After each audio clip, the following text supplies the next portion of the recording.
É um prazer enorme estar aqui novamente. Continuamos no nosso modo à distância, mas próximos, graças a esse avanço da tecnologia, de que vamos nos utilizando para continuarmos os nossos relacionamentos e os nossos estudos.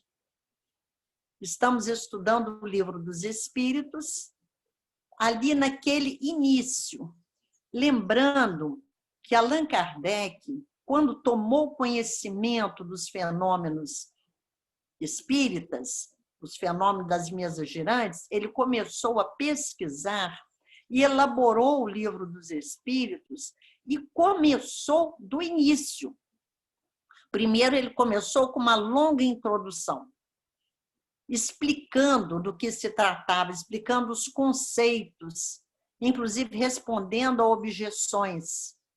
Depois tem o Prolegômenos, vem a parte da criação, em que ele começa perguntando o que é Deus e ali vai falando como toda a criação se processa. Agora estamos no livro 2, que vai tratar do mundo, dos espíritos. Então, quem são os espíritos? Como eles vivem? Como eles se vestem?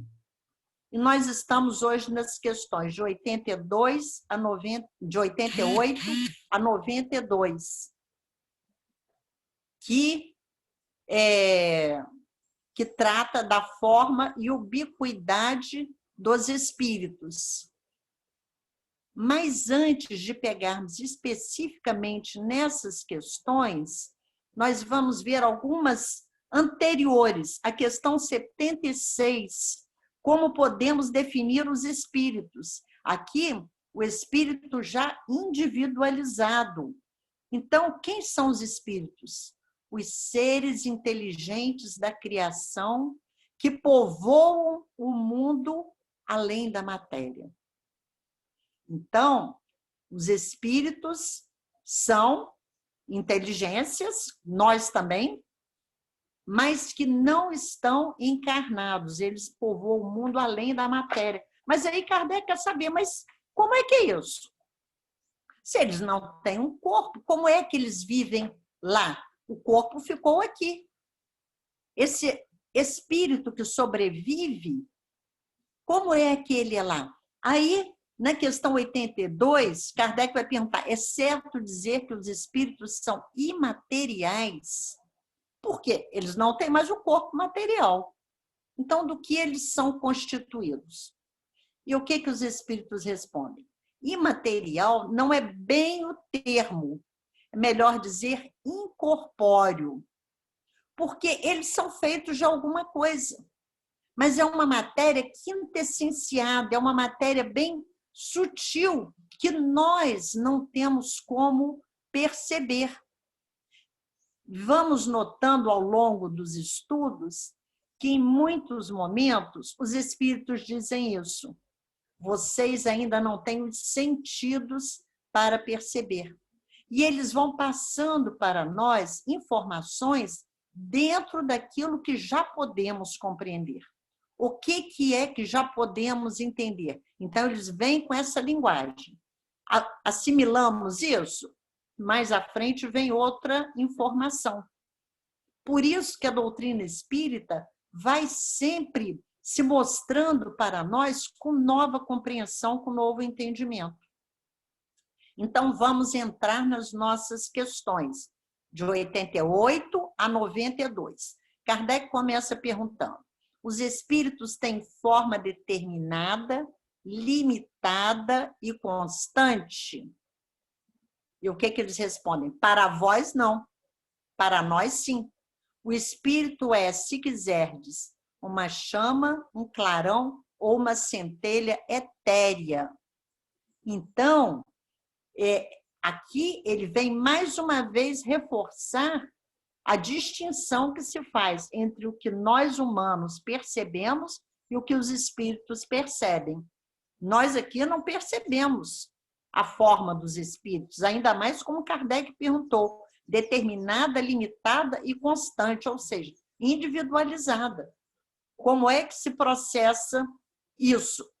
E nesses itens, na tradução da LAC, o professor Herculano Pires colocou uma nota em que ele disse que essas referências do espírito é uma chama, um clarão, uma centelha etérea, se referem já ao espírito puro. Então, cada um vai ter uma luminosidade de acordo com seu grau evolutivo. Espíritos muito atrasados não são essa chama, esse clarão. Eles vão irradiar muito fracamente, ou então vão ser totalmente privados de qualquer luz. E aqui tem uma subpergunta. Nós vemos que Kardec vai esmiuçando os detalhes, porque ele pergunta, essa chama ou centelha tem cor? Como é que é isso? Se é uma chama ou centelha etérea, ela tem cor? E olha só, tem uma coloração que para vós, novamente, é a nossa percepção. Vai do colorido escuro e opaco a uma cor brilhante, qual a do rubi, conforme o espírito é mais ou menos puro. Então, à medida que o espírito vai se purificando, a sua chama, a sua irradiação vai se aclarando, vai se tornando maior, abrangendo uma distância maior, atingindo maiores lugares, maiores pessoas, e com aquela irradiação positiva. E tem uma nota de Kardec em que ele diz o seguinte, representam-se de ordinário os gênios com uma chama ou estrela na fronte. É uma alegoria que lembra a natureza essencial dos espíritos. Colocam-na no alto da cabeça porque aí está a sede da inteligência.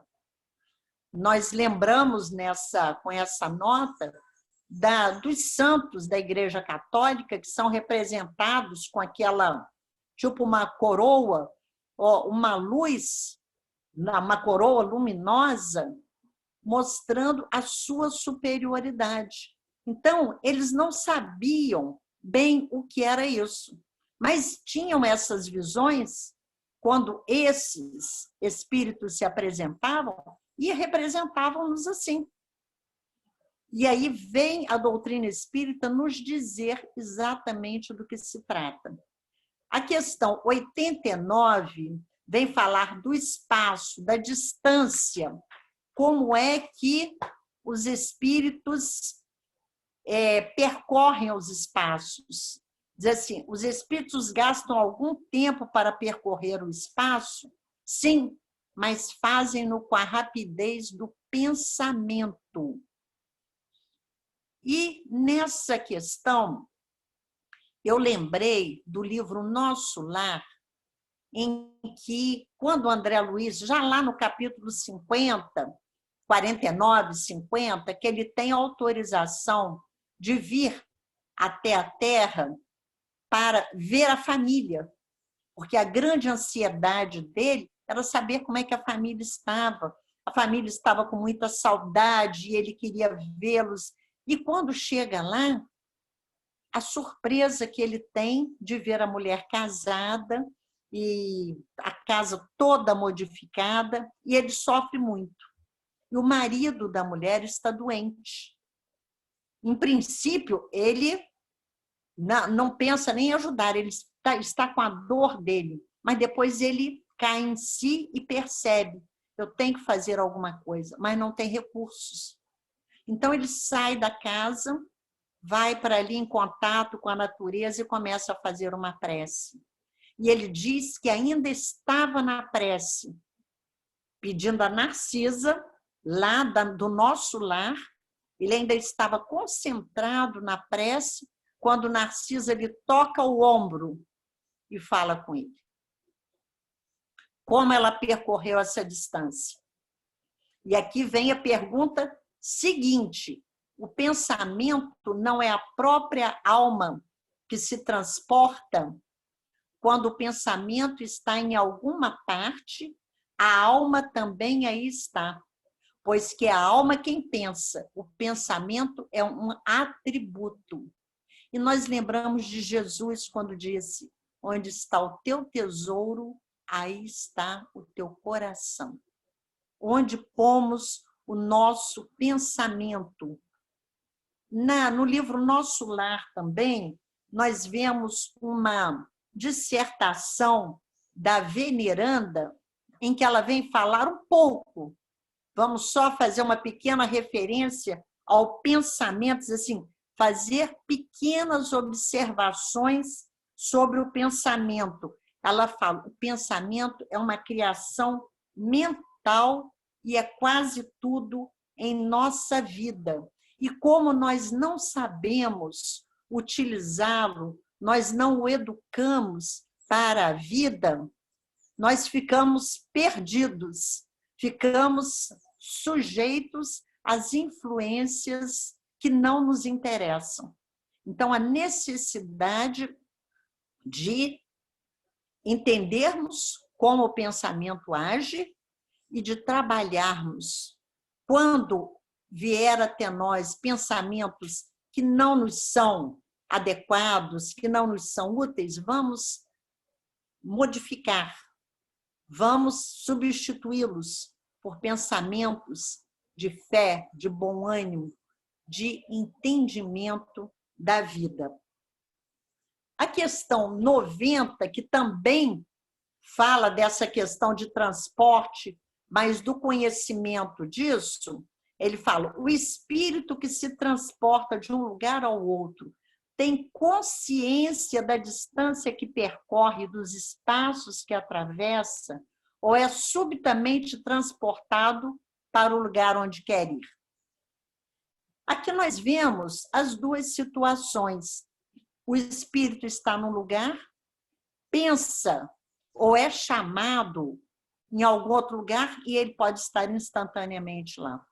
Outro espírito que já não tem essa capacidade, não tem essa elevação espiritual, precisa ir numa condução. Nós vimos que André Luiz nos apresentou em Nosso Lar o aeróbus, que aqueles que ainda não tinham a capacidade da volitação se utilizavam desse meio de transporte.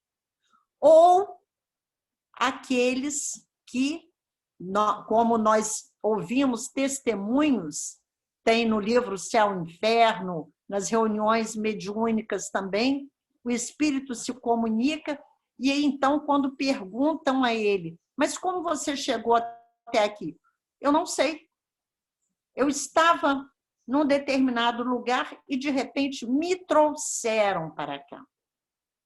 Então, nós vemos que as possibilidades são inúmeras. E aí, a resposta dos espíritos. O espírito pode perfeitamente, se o quiser, saber a distância que está percorrendo. Olha, eu vou para muito longe, eu vou percorrer esse determinado caminho. Ou, então, a distância desaparece, dependendo isso da vontade. E essa vontade vai depender da sua natureza mais ou menos elevada. A nota do Herculano Pires no início nos é muito útil, porque quando nós vemos essa afirmação, nós poderemos pensar que todos têm essa possibilidade, mas aqui os espíritos concluem, dependendo da sua natureza mais ou menos depurada. Qual é a natureza daquele espírito? Ele tem condição de fazer isso? E continua, a questão 91. A matéria opõe obstáculo aos espíritos? Nenhum. Eles passam através de tudo. O ar, a terra, as águas e até mesmo o fogo lhes são igualmente acessíveis. Mas a quais espíritos? Ao espírito que já tem uma compreensão. Porque nós vimos no filme Ghost, que tem alguns exemplos bem práticos dessas situações, o espírito estava na plataforma do trem esperando que o trem parasse e abrisse a porta. Quando ele entra, ele encontra um outro espírito ali e ele quer aprender a mover a latinha no chão. Ele ainda acha que ele precisa dos seus órgãos, dos sentidos, e o outro ensina a usar a mente. Muitos espíritos, como o do filme, chegam, esperam que a porta ou a janela seja aberta para que eles entrem, batem a porta. Existe alguém ali que vai fazer as honras, vai abrir a porta, porque aquele espírito ainda está nesse estágio evolutivo de que ele não tem capacidade para atravessar a porta. À medida que ele for evoluindo, ele vai percebendo que ele não tem mais o corpo material, que ele pode atravessar qualquer ambiente, que ele pode passar por qualquer ambiente. E aqui, na questão 92, que é a última, tem uma subdivisão, ele vem falar desse dom da ubiquidade, que o nosso título é Forma e Ubiquidade dos Espíritos. Os espíritos têm o dom da ubiquidade, é uma palavra difícil. Em princípio, você ouve o que significa isso. Mas aí Kardec já explica. Por outras palavras, um espírito pode dividir-se ou existir em muitos pontos ao mesmo tempo. Não pode haver divisão de um mesmo espírito, mas cada um é um centro que irradia para diversos lados. Isso é que faz parecer que um espírito está em muitos lugares ao mesmo tempo. E eles vêm dar o exemplo do Sol. Veja, o Sol é um só, mas ele irradia em todos os sentidos e leva a sua luz e o seu calor a todos os lugares, mas ele não se divide, ele é um só. E com essa resposta, nós vamos entendendo como os espíritos, um único espírito é chamado em várias reuniões e ali se apresenta com o nome daquele espírito. Aí nós ficamos, mas isso é uma mistificação? E os espíritos nos dizem, não, ele está ali porque ele tem essa capacidade de poder socorrer com a sua vibração, com a sua irradiação, com a superioridade do seu espírito, chegar até onde é chamado. Assim também, nós, humanos, à distância, podemos atender, ainda mais agora em época de internet, atender a muitas pessoas ao mesmo tempo. Agora nós podemos entender melhor isso. Sem nos dividirmos, estamos nos comunicando. E é uma informação que os espíritos nos deram já há muito tempo, né? Esse livro do século XIX, dessa capacidade de irradiação dos espíritos. Hoje nós estamos vendo isso no mundo material. Mas quando estivermos mais evoluídos, vamos poder, com a nossa irradiação, com a nossa vontade, com o nosso pensamento, irradiar para várias pessoas em vários lugares, socorrendo e atendendo a sofredores, a necessitados de vários matizes. A última questão é a seguinte: todos os espíritos irradiam com igual força?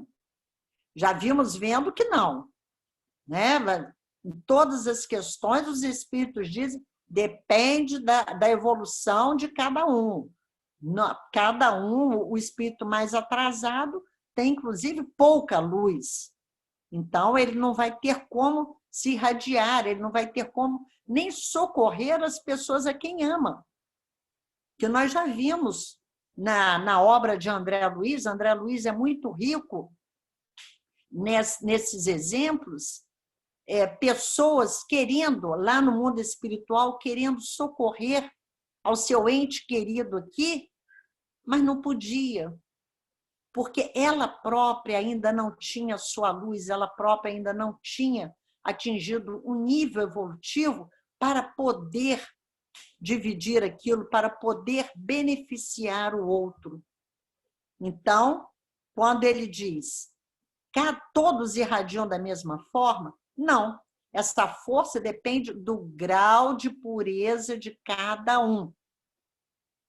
E isso é a evolução. Lembrando sempre que fomos todos criados simples e ignorantes para chegarmos à perfeição. E essa caminhada é fruto do nosso livre-arbítrio, da nossa vontade de evoluir ou não. Se eu me acomodo numa situação, eu vou demorar mais tempo. O outro, que é mais aplicado do que eu, vai caminhar muito mais rapidamente. E tem uma nota relativamente grande de Kardec. A pergunta é pequena, a resposta também, e a nota é um pouco maior, vai nos esclarecer um pouco mais. Cada espírito é uma unidade indivisível, mas cada um pode lançar seus pensamentos para diversos lados, sem que se fracione para tal efeito. É o que nós vimos estudando. Quando nós estudamos o pensamento, mais detidamente, nós vamos compreendendo melhor isso, como o pensamento se propaga. Então, dependendo do nosso grau evolutivo, nós podemos lançar essa nossa irradiação, a emissão desse nosso pensamento para diversos lugares e sendo um só. Nesse sentido, unicamente, é que se deve entender o dom da ubiquidade atribuído aos espíritos. Atribuído. Quando um espírito é visto em vários lugares, o que significa isso? Significa que ele irradiou, que ele está emitindo a sua vibração para vários lugares. Dá-se com eles o mesmo que se dá com uma centelha, que projeta longe a sua claridade, que pode ser percebida em todos os pontos do horizonte. Ou ainda, o que se dá com um homem que, sem mudar de lugar e sem se fracionar, através de gestos, ele transmite ordens para diversas direções. E quando nós vimos aqui ele falando de uma centelha que é vista, que projeta sua luz nesse momento em que o mundo inteiro está passando, que vemos as queimadas no mundo inteiro, vamos nos lembrar das queimadas aqui. Lá, região centro-oeste, sofrendo muito, mas praticamente o norte e várias regiões do mundo com esse problema, não só a luz das queimadas, daquele fogo, é projetada à distância, como os seus efeitos. Então, com isso, dá para que nós tenhamos uma ideia mais clara dessa situação. Nós tivemos o exemplo do irmão Jacó, que a Marta tinha uma irradiação de cor laranja que ia envolvendo o todo, e ele não tinha nenhuma, e ele preocupado com isso, sendo que nós devemos deixar bem claro que ele não era um espírito inferior. Era uma pessoa muito boa, foi presidente da Federação Espírita Brasileira, praticava muito bem, uma pessoa que fazia muito bem, mas mesmo assim ainda tinha suas dificuldades, as suas falhas.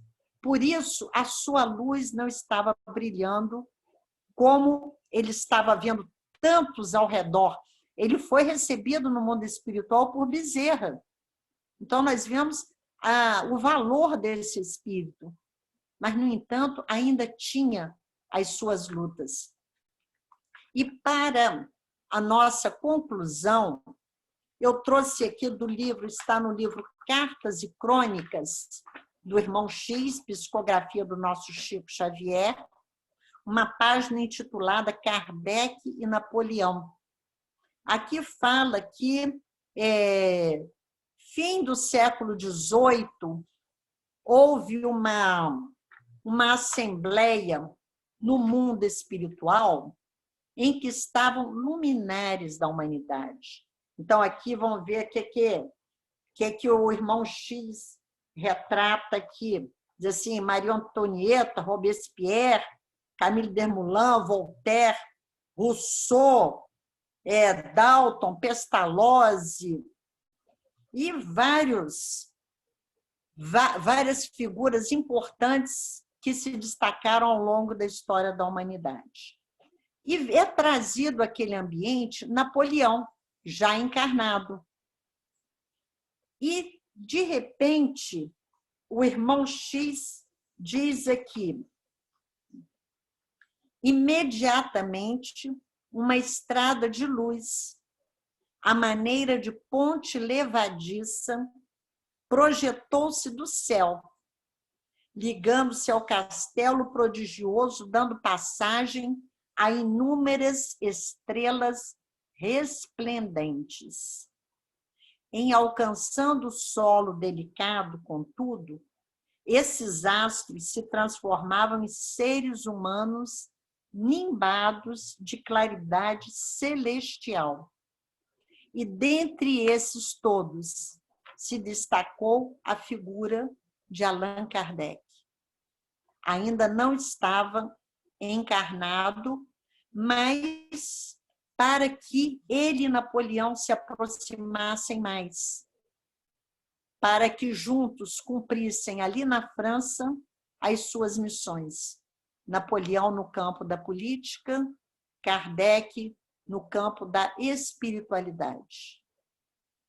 E nós vimos essas estrelas resplendentes que desceram ali, iluminando aquele ambiente, mostrando a importância de trabalharmos em nós os nossos valores, nos trabalharmos, lembrando sempre da questão 919A do Livro dos Espíritos, do conhece-te a ti mesmo, porque só vamos desenvolver essa nossa luz, essa nossa luminosidade, quando aprendermos a nos conhecer, a nos esforçarmos por sermos a cada dia melhores, fazermos a maior soma de bem possível e assim, aos poucos, gradativamente, nós vamos alcançando essa condição de estrela resplendente. Mas isso é um trabalho contínuo e depende somente de nós. Tem uma página de Emmanuel no livro Justiça Divina, a página intitulada Diante da Lei, em que ele vem narrando para nós, ele diz assim, o espírito consciente, através dos milênios, nos domínios inferiores da natureza, chega à condição da humanidade depois de haver pago os tributos que a evolução lhe reclama. Então, a nossa evolução vem se processando através dos milênios, nas diversas categorias, nas diversas situações que a evolução requer. Lembrando lá do livro Evolução em Dois Mundos, começamos daquele ser unicelular e depois, gradativamente, vão se desenvolvendo em nós as nossas potencialidades, vão sendo criados os nossos sistemas nervoso e endócrino, cardíaco, tudo vai sendo preparado até que cheguemos à condição da humanidade. E vemos que a nossa vontade, o nosso trabalho é importante nessa caminhada, nessa evolução.